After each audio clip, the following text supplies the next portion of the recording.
BEd online classes में आपका स्वागत है। जैसा कि मैं आपको बीएड फर्स्ट ईयर का paper education policy school leadership and management पढ़ा रहा था। पिछली कक्षा में हम लोगों ने इस पेपर के बारे में संशोधित राष्ट्रीय शिक्षा नीति 1992 की चर्चाएं शुरू की थी। मैंने इसके कुछ खास बातों के बारे में बताया था, साथ ही विशेषताओं के बारे में बताया था। आज की कक्षा में हम लोग पढ़ेंगे कि संशोधित राष्ट्रीय शिक्षा नीति 1992 जो था, इसमें क्या दोष थे, क्या कमियां थी, इनकी चर्चा हम आज आपके सामने करेंगे। देखिए,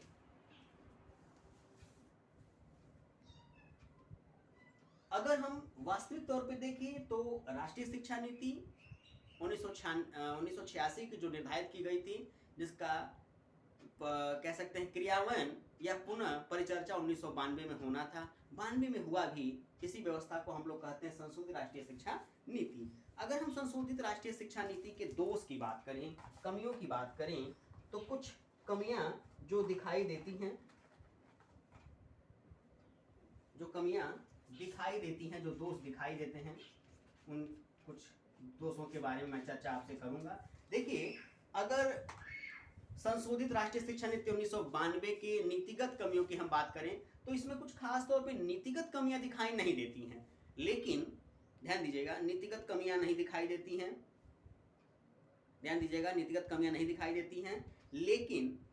लेकिन उन्हें क्रियान्वयन की जो व्यवस्था निर्धारित की गई थी उसमें कुछ दोष दिखाई देते हैं, जिसके कारण हम इसे संपूर्ण संशोधित राष्ट्रीय शिक्षा नीति 1992 के दोष के तौर पे आकलन कर सकते हैं या दोष के तौर पे हम इसको निर्धारित कर सकते हैं। तो इनकी चर्चा आज मैं आपके सामने करूंगा कि कौन कौन से दोष राष्ट्रीय शिक्षा नीति के रहे हैं। देखिए, सबसे पहला जो दोष दिखाई देता है राष्ट्रीय शिक्षा नीति 1992 का, वो है असमान शिक्षा की व्यवस्था। क्यों? क्योंकि राष्ट्रीय शिक्षा नीति 1986 और संशोधित रूप में 1992 में केंद्र एवं राज्यों के शैक्षिक अधिकार और दायित्व को सुनिश्चित नहीं कर पा रही है। मैंने आपको बताया कि 92 में व्यवस्था की गई थी कि राज्य की जो सत्तात्मक व्यवस्था है और राज्य व्यवस्था है, वो भी शिक्षा की व्यवस्था में भाग लेगी। लेकिन कहीं ना कहीं एक समस्या थी कि क्या राज्य ही जिम्मेदारियों का वहन करेगा या केंद्र ही करेगा, या दोनों मिलके करेंगे, या कोई एक करेगा, या केंद्र पैसा खर्च करेगा, राज्य पैसा खर्च करेगा। तो ये जो नीतिगत व्यवस्था बनाई गई थी, इस पे थोड़ी कमी थी प्रारूप में ले आने की, कि कोई उत्तरदायित्व तो निश्चित ही नहीं किया गया था कि खर्च किसको करना था।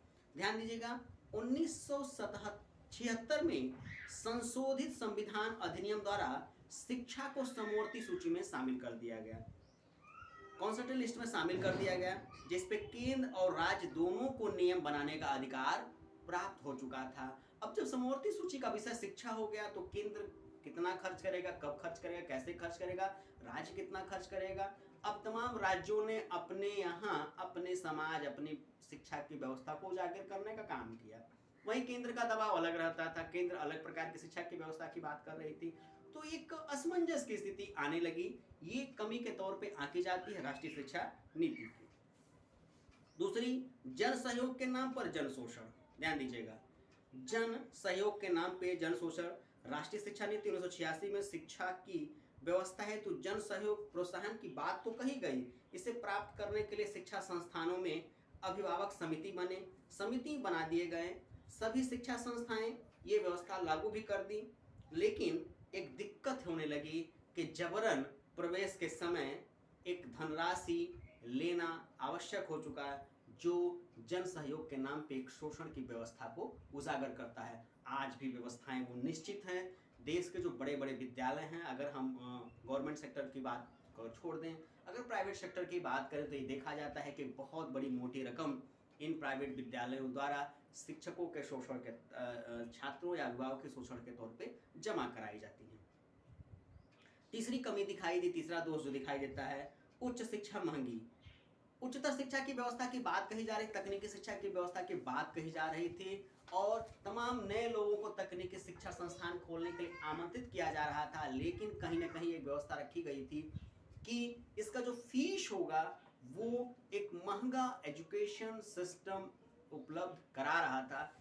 सभी छात्र छात्राएं तकनीकी शिक्षा में प्रवेश तो लेना चाहते थे, गवर्नमेंट सेक्टर में जिनका एडमिशन नहीं हो पाता था वो प्राइवेट सेक्टर की तरफ भगते थे, और प्राइवेट सेक्टर के जो विद्यालय महाविद्यालय जो तकनीकी संस्थान थे वो एक बहुत भारी भरकम रकम इन छात्र छात्राओं के अभिभावकों से छात्रों से वसूलते थे।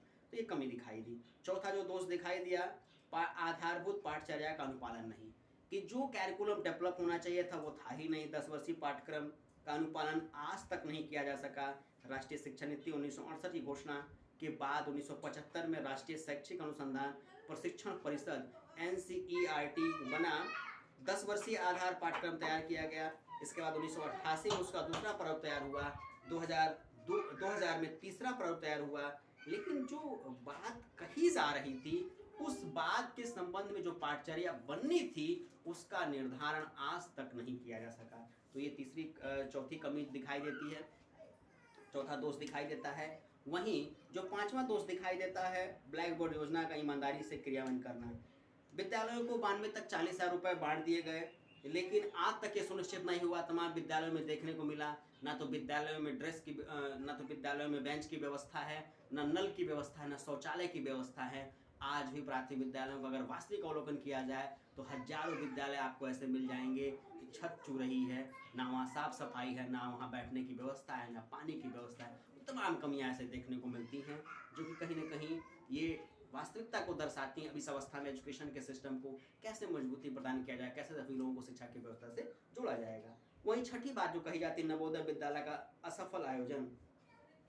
ये कहा भी गया कि तमाम ऐसे विद्यालय खोले गए जो पिछड़े वर्ग, अनुसूचित जनजाति के बच्चों के बीच से प्रतिभा का पता लगाना था, लेकिन आज भी व्यवस्थाओं ऐसी जस की तस हैं। ये देखा गया कि इनके संचालन और व्यवस्था करने में भारी भरकम रकम जो सरकारों द्वारा खर्च होती है वो विद्यालय तक पहुँचते पहुँचते अगर कहा जाए कि उसका 100वां भाग भी उस धन का उन विद्यालयों तक नहीं पहुंच पाता है, और अपेक्षाकृत जितना लाभ होना चाहिए उतना लाभ इन संस्थानों से नहीं हो पाता है। और एक समस्या देखने को मिलती है, तमाम शहरी क्षेत्र की जो बालक बालिकाएं हैं वो ग्रामीण क्षेत्र में स्थापित नवोदय विद्यालयों में प्रवेश पा जाते हैं क्योंकि वो सामाजिक व्यवस्था के कड़ी से ऐसे बंधे हुए हैं। वहीं ग्रामीण क्षेत्र के जो प्रतिभाशाली बालक बालिकाएं हैं वह इन नवोदय विद्यालयों में प्रवेश पाने में असमर्थ रहते हैं।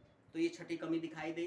वही सातवीं कमी की हम बात करें तो +2 व्यावसायिक पाठ्यक्रम की बात करें कि तमाम संस्थानों को खोलने की बात कही गई, संस्थानों में निश्चित शिक्षा की व्यवस्था को सुनिश्चित करने वाले शिक्षक प्रशिक्षण कार्यक्रमों की रूपरेखा आज तक बन नहीं पाई। तमाम शैक्षिक संस्थानों में, तमाम तकनीकी संस्थानों में अप्रशिक्षित शिक्षक आज भी शिक्षा दे रहे हैं। तमाम बीटेक, पॉलिटेक्निक, ITI कॉलेज हैं जहां ITI पढ़ा बच्चा ITI कर रहे छात्रों को पढ़ाता है। अब उस क्या उपाय देता है उसके सुनिश्चित हम कर पाते हैं। तो ये कमी दिखाई दी। 8वां कमी दिखाई दी, उच्च शिक्षा के साथ खिलवाड़। तमाम मुक्त विश्वविद्यालय खोले गए, स्ववित्त पोषित कार्यक्रम चलाए गए, जिससे क्या हुआ कि शिक्षा जो था, उच्चतर शिक्षा एक आमदनी का जरिया बन गया। ना तो किसी को प्रवेश से संबंध है, ना किसी से परीक्षा संबंध है। सभी लोगों को डिग्री चाहिए, संस्थानों को पैसा चाहिए, फिर मार्कशीट की व्यवस्था हमारे समाज में लागू हो गई, कायम हो गई। जानकारी उनके पास कुछ भी नहीं है, प्रामाणिकता उनकी उच्चतर शिक्षा की है। तो एक कमी दिखाई देती है। वहीं हम 2-3 कुछ और महत्वपूर्ण बातों पर चर्चा करेंगे और दोष दिखाई देते हैं। कैप्टन फीस की मार। ये कहा गया कि एक फीस ली जाएगी, सामान्यतः फीस ली जाएगी जिसके आधार पर बच्चे का प्रवेश सुनिश्चित किया जाएगा। लेकिन आज आप देखिए तमाम विद्यालय महाविद्यालयों में फीस का कोई निर्धारण ही नहीं है। जितनी इच्छा होती है वो अपने हिसाब से फीस का निर्धारण करते हैं और बच्चे और अभिभावक पे एक आर्थिक शोषण का दबाव डाल देते हैं, जिसके कारण कभी कभी क्या होता है कि छात्र छात्रा पढ़ाई से अपनी व्यवस्था को पीछे भी हटना पड़ता है और वो पढ़ाई से वंचित रहते हैं। तो ये 10वीं कमी दिखाई दी।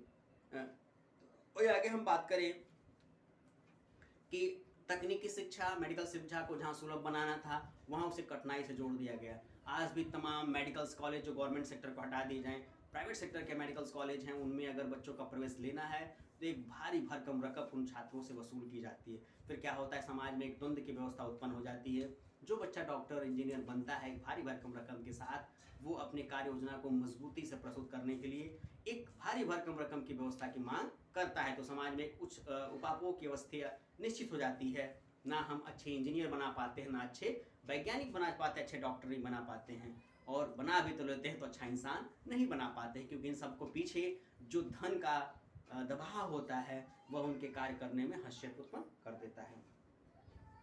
ये कुछ खास दोष संशोधित राष्ट्रीय शिक्षा नीति 1992 के थे, जिसके बारे में आज चर्चाएं की। आज की कक्षा में बस इतना ही। अगली कक्षा में मैं आपको नए टॉपिक के साथ कुछ नई जानकारी प्रदान करूँगा। धन्यवाद।